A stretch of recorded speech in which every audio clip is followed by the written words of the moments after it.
Hello guys, welcome back to my channel. तो दोस्तों, कैसे हैं आप लोग? तो दोस्तों, अभी वेदर आप देख सकते हो थाईलैंड का कैसा वेदर हो रखा है। तो मैं हूं अभी बैंकॉक। और जैसा कि आप जानते हैं कि भाई बैंकॉक में मुझे 4 साल हो गए हैं। तो अभी लोगों के मेरे पास कमेंट आ रहे थे इंस्टाग्राम पे कि अभी थाईलैंड का वीज़ा जो अभी चेंजेस पॉलिसी जो हुई है, क्या वो इम्प्लीमेंट हो गई है कि नहीं हो गई है। क्या अभी इंडियन ट्रेवलर को जो है 60 डेज का वीज़ा मिल रहा है कि 30 डेज का मिल रहा है। 20,000 बात का क्या सीन है। मतलब लोगों के जो है ना अभी थोड़े थोड़े कंफ्यूजन, उनके अंदर डाउट बने हुए हैं। तो मैं सोचा कि आपको बता दूं कि भाई आज 4 अगस्त हो रही है। तो अभी लेटेस्ट क्या अपडेट है, क्योंकि अभी कुछ हफ्ते भर पहले एक मेरे व्यूअर्स थे, वो भी आए थे, तो उन्होंने मुझे अपना एक्सपीरियंस भी बताया। तो सोचा कि मैं आपको डिटेल में बता दूं कि अभी क्या चल रहा है थाईलैंड के अंदर। तो दोस्तों, मेरा नाम है सनी, जैसा कि आप जानते हैं, और मैं थाईलैंड के बैंकॉक सिटी में रहता हूँ। तो अभी वीज़ा का क्या सीन है, जैसे कि आपने लास्ट में देखा होगा कि थाईलैंड ने अभी स्लाइटली अपने वीज़ा पॉलिसी के अंदर चेंज किए इंडियन ट्रेवलर्स को लेके। तो उन्होंने जो पहले वीज़ा एजम्पशन पॉलिसी जो थी ना, तो उसमें इंडियन ट्रेवलर जो थे 60 डेज का वीज़ा फ्री उनको मिलता था। मतलब वीज़ा ऑन अराइवल जब आते थे तो अपन को 60 डेज का वीज़ा मिलता था। बट उन्होंने उसकी पॉलिसी के अंदर चेंज करके उसको 30 डेज का कर दिया है। बट वो अभी जो है इम्प्लीमेंट नहीं हुआ, क्योंकि अभी क्या है, उस पॉलिसी पे उन्होंने कंसीडर कर रहे हैं वापस से।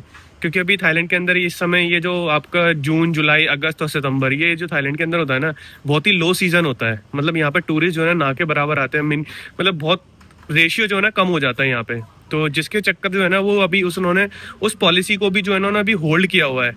मतलब उसको पास तो कर दिया, बट अभी वो फाइनल अप्रूव नहीं हुई है, जो रॉयल गैजेट से जैसे बोलते हैं अपन।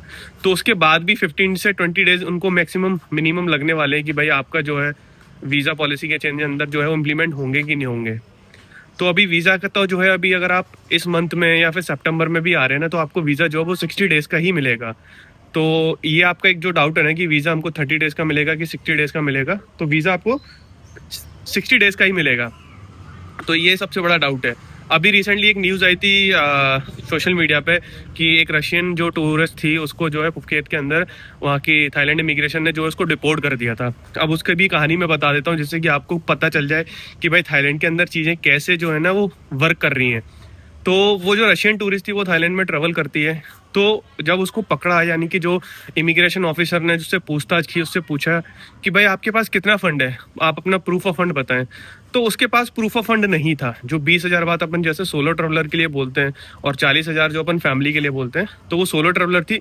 उसके पास 20,000 बात भी इन हैंड नहीं था। मतलब प्रूफ नहीं था कि वो अकाउंट में भी दिखा दे या फिर हार्ड कैश भी दिखा दे, ऐसा कुछ भी नहीं था उसके पास। सेकंड, चलो ठीक है, उन्होंने फिर वो उससे पूछा कि भाई आपकी होटल बुकिंग कहाँ है। तो उसने बोला कि मेरे पास होटल बुकिंग भी नहीं है। ये लो, सोने पे सुहागा। फिर उससे पूछा कि भाई तुम्हारी ट्रैवल आइटनरी क्या है, मतलब तुम्हारे प्लान क्या है थाईलैंड में, आप कहाँ कहाँ घूमने जाना चाहते हो, क्या क्या आपके प्लान है थाईलैंड को लेके। तो भाई वो भी उसको कुछ नहीं पता। मतलब ऐसा लग रहा था कि वो बस खाली वन साइड की टिकट बुक करके थाईलैंड आ गई है, अब यहाँ पे आके देखेगी कि मैं क्या करूँगी क्या नहीं करूँगी, ऐसा उसका सीन था। तो उनको इमिग्रेशन वालों को डाउट हुआ, तो उन्होंने उसकी जो है उसको वापस डिपोर्ट कर दिया। तो दोस्तों, फिर अब बात करते हैं अपन प्रूफ ऑफ फंड की। क्योंकि देखो, ऐसा नहीं है कि भाई थाईलैंड की इमिग्रेशन जो है ना वो हर इंडिविजुअल ट्रेवल से पूछेगी कि भाई आप रुको, आपके पास कितना फंड है, पैसे दिखाओ, आपकी बुकिंग दिखाओ। ऐसा कुछ भी नहीं होता। मतलब वो पकड़ते कैसे, उनको थोड़ा सा डाउटफुल होता है। जो इमिग्रेशन जो ऑफिसर होते हैं, जो आप जैसे ही आप एयरपोर्ट प्लेन की जो लॉबी होती है वहाँ से एंटर करोगे एयरपोर्ट पे, तो वहाँ पे पुलिस ऑफिसर इमिग्रेशन ऑफिसर खड़े होते हैं। तो वो ऑब्जर्व करते हैं कि भाई किसको पकड़ना है किसको नहीं पकड़ना है। तो वो ऐसे करके जो है ना उनको कुछ 2-3 जो है मुर्गे पकड़ लेते हैं वो, उनको पकड़ दिखाने के लिए। तो वो ऐसे पकड़ते हैं। ऐसा नहीं कि आप कोई भी जो ट्रैवलर आ रहा है उसको स्पेशल करके रोक रोक के सबसे पूछेंगे कि भाई तुम्हारा प्रूफ ऑफ फंड दिखाओ, होटल बुकिंग दिखाओ, ऐसा कुछ नहीं होता है। बट फिर भी आप अगर थाईलैंड ट्रैवल करने वाले हो, चाहे आप यहाँ पे, बहुत सारे लोगों का कोई डाउट होता है कि भाई यार हम तो 3 दिन के लिए आ रहे हैं या फिर हम 4 दिन के लिए आ रहे हैं, 1 हफ्ते के लिए आ रहे हैं, तो 20,000 बात हमारे लिए क्या इनफ होगा, क्या हमको कम नहीं ला सकते। तो देखो दोस्तों, वो आपके ऊपर डिपेंड करता है। आपकी अगर होटल बुकिंग कंफर्म है, रिटर्न टिकट कंफर्म है, आपके सारे प्लान्स कंफर्म है, तो आप जो है 10,000 बात भी कैरी कर सकते हो। और बाकी जो अमाउंट है ना, जैसे 10,000 बात का जो इक्विवेलेंट है, वो आप आईएनआर में भी कैरी कर सकते हो। ऐसा कोई इशू नहीं है। क्योंकि जब आप मान लो अगर वो आपसे पूछते हैं और आप उनको बोलते हो कि भाई मेरे पास 10,000 थाई बात है, बाकी मेरे पास 30,000 जो है, 30,000 है, 35,000 मेरे पास आईएनआर है, तो उनको आप कन्वेंस कर सकते हो, उनको रिक्वेस्ट कर सकते हो, तो वो आप इजीली मान जाएंगे। क्योंकि इतना बड़ा कोई क्राइम नहीं है कि आप भाई 20,000 से लेके नहीं आए हो। एटलीस्ट आपके पास अमाउंट है और आपकी होटल बुकिंग भी कंफर्म है, तो वो आपको कुछ नहीं करेंगे, आपको इजीली वीज़ा दे देंगे।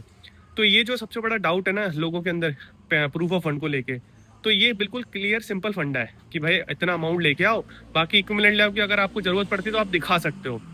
अब बात करते हैं आपकी फॉर्म की, टीडेक फॉर्म। दोस्तों ये टीडेक फॉर्म जो था ना, पहले अपन अराइवल कार्ड की तरह था, बट अभी इन्होंने इसको डिजिटल कर दिया है।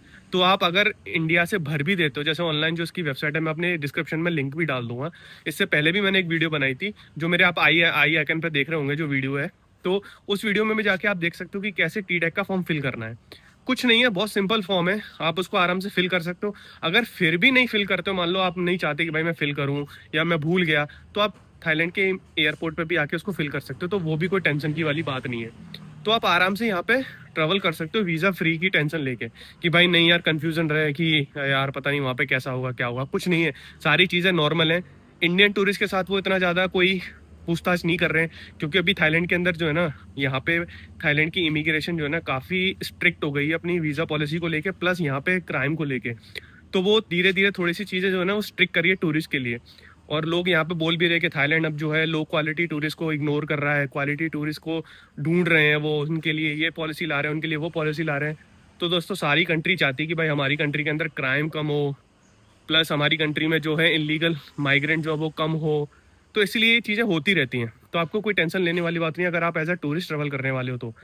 बाकी अगर आपका फिर भी कोई डाउट है वीज़ा को लेके, प्रूफ ऑफ फंड को लेके, तो आप मुझे कमेंट करके पूछ सकते हो, या फिर आप मुझे इंस्टाग्राम पे फॉलो करके वहाँ पे भी पूछ सकते हो, तो मैं वहाँ पे भी आपको रिप्लाई कर दूंगा। और ये वीडियो उन लोगों के साथ शेयर करो जो थाईलैंड ट्रैवल करने वाले हैं अभी अपकमिंग मंथ्स के अंदर। तो ये उनके लिए काफ़ी यूज़फुल रहेगी, अगर वो उनके मन में डाउट है कोई वीज़ा पॉलिसी को लेके या प्रूफ ऑफ फंड को लेके, तो ये उनके लिए काफ़ी यूज़फुल रहेगी। और अगर आपको वीडियो पसंद आया हो तो वीडियो को लाइक करें, चैनल को सब्सक्राइब करना ना भूलें ऐसी मोर इन्फॉर्मेशन वीडियोज़ के लिए। चलिए मिलते हैं नेक्स्ट वीडियो के अंदर।